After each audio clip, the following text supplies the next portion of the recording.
Hello, my name is Marguerite Nicholson and I'm the owner of Nicholson Vineyards. We knew in 1982 that we wanted to someday grow grapes, and we were lucky enough to find this property in the early 90s and decided to purchase it and with the hopes of growing grapes. How many years have we been here on this property? Well, we bought it about 25 years ago and we've lived here since 1991. So everything that we have here, we have developed. It's just under 11 acres, and we have 4.5 acres of grapes, both Chardonnay and Pinot Noir, in 2 separate vineyards, and then we have just under 4 acres of our estate olives. In addition to Chardonnay and Pinot Noir grapes, we also grow Italian-style olives. We have 5 different Tuscan varietals planted, and we have just under 4 acres. They're a perfect complement for grapes. They love the same environment, love the same soil. They're perfect here. And what we do is, out of our 5 Tuscan varietals, our main one is a Pendolino, and every December at harvest we do a field blend. So we don't pick and separate the varietals individually, we mix them all together, and from the blend we press our oil. Both of our families have semi-agricultural backgrounds, which means it's not what our parents did for a living, but it's what their families did. So both my husband's and my grandparents had ranches. We grew up as kids always on the ranches. So growing grapes was something that was very interesting to both of us. This is a beautiful area for both Chardonnay and Pinot Noir.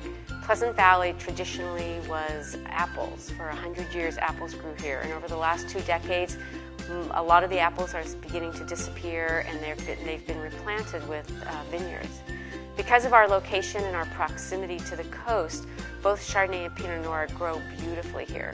Both those grapes are very thin-skinned, susceptible to disease, but they love the ocean influence, so they like cool mornings and evenings and the beautiful heat that we have during the day. After we harvest, where do we store our wine? We actually store them in barrels.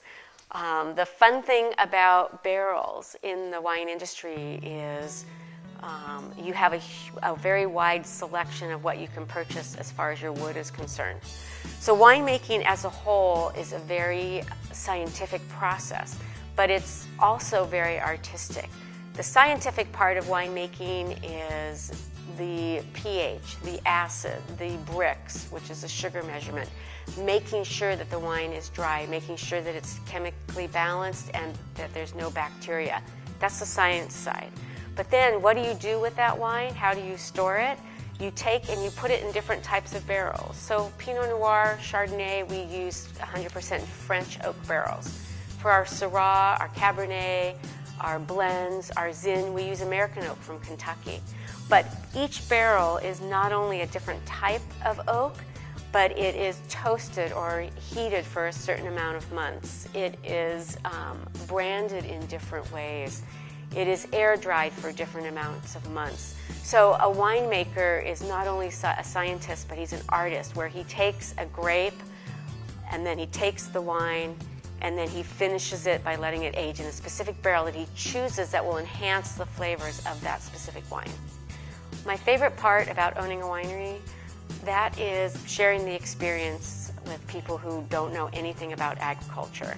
I love having the opportunity to have people visit, to explain what we do in the vineyard, to talk about the different trellis systems, to show them our equipment that we use during harvest, to share with them and let them taste the wine and have just a little bit of the experience.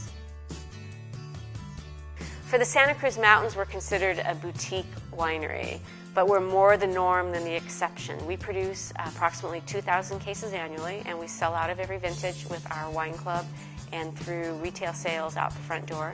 We have a very small wholesale business, but that's not why we do this. We do this to have people come to our property, enjoy the experience of visiting, seeing the vineyard, seeing the grove, and drinking our wine. The experience of growing grapes and making wine is something that can be shared with everybody. You don't have to have a special knowledge to enjoy the experience.